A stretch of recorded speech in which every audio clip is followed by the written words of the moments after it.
जय हिंद दोस्तों।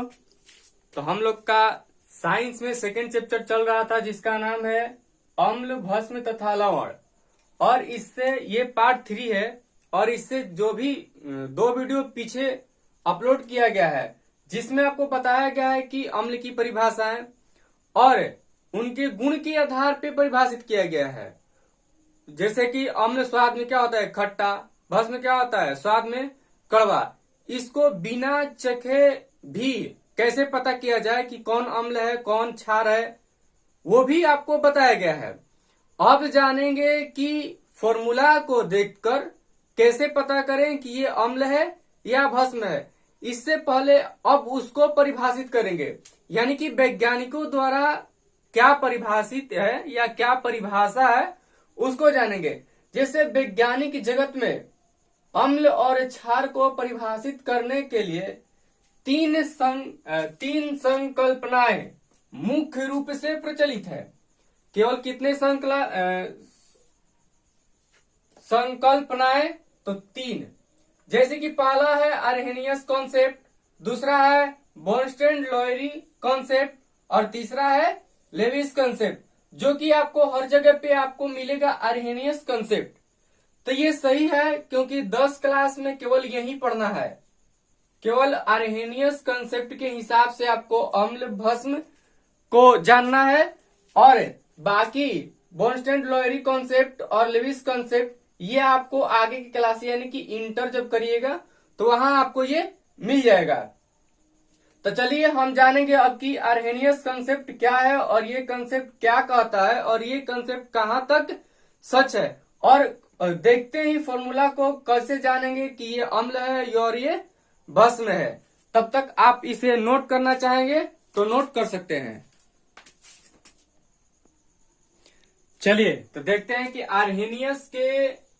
आर्हेनियस द्वारा अम्ल एवं भस्म की परिभाषा, यानी कि अब आर्हेनियस द्वारा देखेंगे, यानी वैज्ञानिकों द्वारा देखेंगे कि अम्ल और भस्म की परिभाषाएं क्या है। तो इस यानी कि आर्हेनियस कॉन्सेप्ट इस संकल्पना के द्वारा अम्ल या क्षार के पहचान के लिए माध्यम के रूप में, यानी कोई ना कोई माध्यम के रूप में जल का होना अत्यंत जरूरी है। इसके लिए आपको जब आर्हेनियस का विधि प्रयोग करना चाहेंगे तो उसके लिए आपको अम्ल और भस्म को पहचानने के लिए जल की होना क्या है, अत्यंत जरूरी है। बिना जल के इस नियम को फॉलो आप नहीं कर सकते। तब आगे देखते हैं कि इस संकल्पना के अनुसार वे सभी पदार्थ जो जलीय विलयन में H+ यानी कि हाइड्रोजन आयन का त्याग करते हैं। जलीय विलयन में किसका त्याग करते हैं, तो हाइड्रोजन आयन का, यानी कि H+ का त्याग करते हैं, वही क्या कहलाएंगे, अम्ल कहलाते हैं।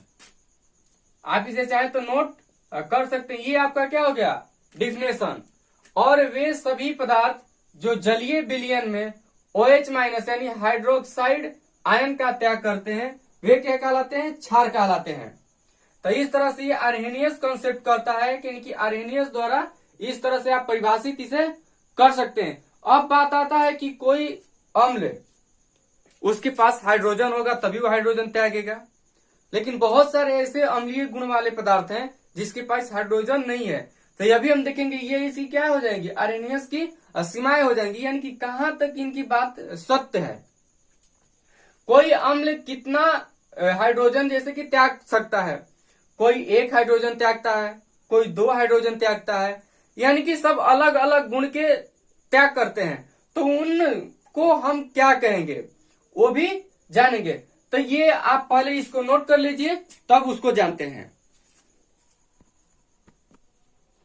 चलिए जानते हैं कि जो हाइड्रोजन का त्याग करता है उसको हम क्या कहेंगे। वो अम्ल तो है, यानी कि जलीय विलयन में वो H+ आयन दे रहा है तो वो अम्ल है, लेकिन वो H+1 दे रहा है, आयन 2 आयन दे रहा है या 3 आयन दे रहा है, तो उन सबको हम क्या कहेंगे।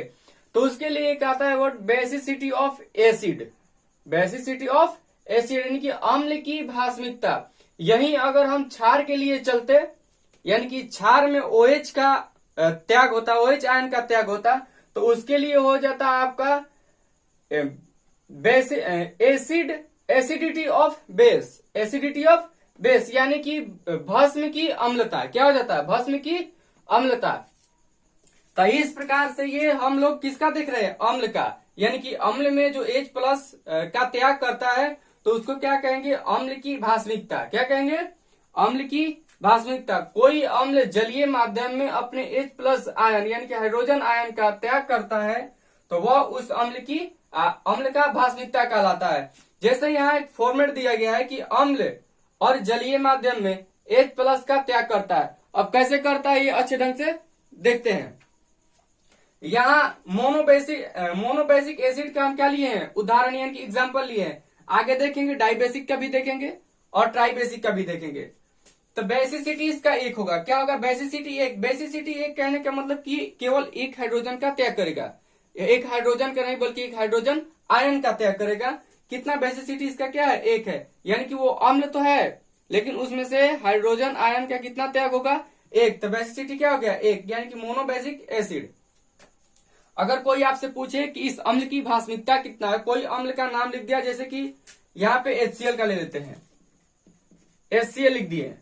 अगर कोई पूछ दे कि इसकी भास्मिकता कितना है, ये अम्ल तो है तो इस अम्ल की भास्मिकता कितना है, तो आपको पता है कि ये H प्लस में टूटेगा और ये Cl माइनस में, तो यही तो त्याग दिया। तो जब एक हाइड्रोजन केवल एक हाइड्रोजन आयन त्यागा है तो इसका मतलब इसकी बेसिसिटी कितना हो गया, एक हो गया। तो उसी प्रकार से इसका एक अणु केवल एक ही हाइड्रोजन आयन का क्या करेगा, त्याग करता है। जैसे कि यहाँ हाइड्रोजन हैलाइड ले लिए हैं। हाइड्रोजन हैलाइड में क्या आ जाता है, हाइड्रोजन के संग में HF, HCl, HBr, HI, और यहाँ पे ये टूटेगा क्या, ये हाइड्रोजन हैलाइड है, इसमें से हाइड्रोजन आयन निकलेगा और प्लस में ये HCl, जैसे X के जगह पे क्या हो जाएगा, Cl, F या Br या I हो जाएगा। यहाँ पे दूसरा है नाइट्रिक एसिड जो कि HNO3, और ये जब टूटेगा जलीय माध्यम में तो क्या होगा, H प्लस आयन में और प्लस NO3 माइनस में। तो इसका देख रहे हैं ना, बेसिसिटी कितना हो गया, यानी इस अम्ल की भास्मिकता कितना हो गई, तो एक। अगला है फॉर्मिक एसिड।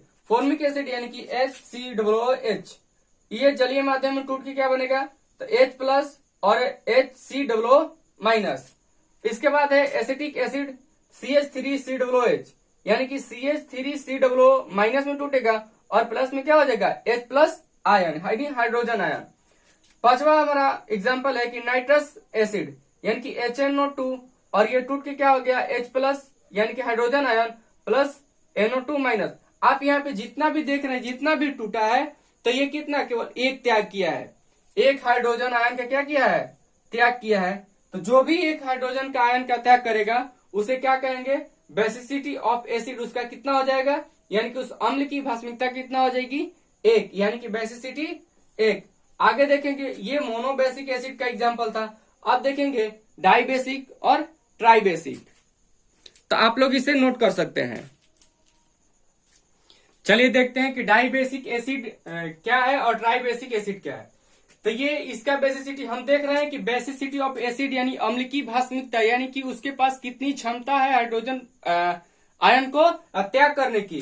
तो अम्लों के एक अणु द्वारा यानी कि दो हाइड्रोजन आयन का त्याग होता है। जैसे यहाँ पे एक फॉर्मूला है H2SO4, इसको अब जलीय विलयन में क्या टूटेगा, तो 2H plus ion hydrogen ion और यहाँ पे SO4 2 माइनस, और ये H2SO3 अगर ये जलीय विलयन में क्या टूटेगा, तो हाइड्रोजन आयन 2 यानी कि 2 हाइड्रोजन प्लस 2 को हाइड्रोजन आयन टूट गया और यहाँ पे SO3 2 minus, H2C2O4 H2C2O4 2H plus plus C2SO4 2 minus. यानी कि यहाँ पे भी आप देख रहे हैं कि कितना हाइड्रोजन आयन टूटा है, 2, यहाँ पे भी 2। तो अगर कोई पूछे कि इस यहाँ पे एक फॉर्मूला लिख दे H2SO4 और आपसे सवाल करे कि इसमें बताइए कि बेसिसिटी कितनी है इसकी, यानी कि इस अम्ल की भास्मिकता कितना है, ये कितना हाइड्रोजन त्याग कर सकता है, तो आप बता सकते हैं कि ये कितना त्याग कर सकता है, तो 2 त्याग कर सकता है। यहाँ पे ट्राइबेसिक एसिड जिसकी बेसिसिटी कितनी हो जाएगी, 3, जिसकी बेसिसिटी 3। अम्ल के एक अणु द्वारा 3 हाइड्रोजन आयन का त्याग करता है। तो H3SO4 जो कि जलीय विलयन में टूट के क्या देगा, 3H प्लस प्लस में SO4 3 माइनस। यहाँ पे H2SO4 3H प्लस प्लस में ASO4 थ्री माइनस H3PO3 और ये जलीय विलयन में टूट के क्या त्याग करेगा, तो H plus ion hydrogen ion के 3 गो आयन त्याग करेगा, प्लस में PO3 3 माइनस H3BO3 जलीय विलयन में क्या टूटेगा, तो 3H प्लस और प्लस में BO3 3 माइनस, यानी कि यहाँ पे आप देख रहे हैं कि कितना त्याग कर रहा है, तो 3, यानी कि हाइड्रोजन आयन का 3 आयन इसमें से त्याग कर रहा है। तो ये आप क्या कह सकते हैं कि ट्राई बेसिक एसिड है, यानी कि इसकी बेसिसिटी कितनी है, 3। तो अगले वीडियो में हम लोग जानेंगे क्षार यानी कि भस्म के बारे में जानेंगे कि भस्म की अम्लता कितना होती है, यानी कि जैसे कि यहाँ बेसिसिटी ऑफ एसिड है तो वहां पे क्या हो जाएगा, एसिडिटी ऑफ बेस, यानी कि क्षार की क्या हो जाएगी, अम्लता। तो ये अगले क्लास में जानेंगे, यानी कि जो क्षार के पास हाइड्रोक्साइड आयन त्याग करने की जितना क्षमता होता है उसे हम कैसे क्या कहते हैं, तो कल जानेंगे कल के वीडियो में। तो कल के वीडियो देखने के लिए आप इस चैनल को सब्सक्राइब कीजिए और हाँ, बेल आइकन जो घंटी है उसे दबाना नहीं भूलिए, ताकि जैसे ही वीडियो अपलोड होता है तो उसका नोटिफिकेशन आपके पास जल्दी ही क्या हो जाएगा, सबसे पहले पहुंच जाएगा और आप सबसे पहले क्या कर सकते हैं, वीडियो को देख सकते हैं। तो अगर इसमें कुछ भी आपको सीखने के लिए मिला है तो इस वीडियो को जरूर से जरूर अपने दोस्तों के साथ, अपने फ्रेंड्स के साथ क्या कीजिए, इसको शेयर कीजिए।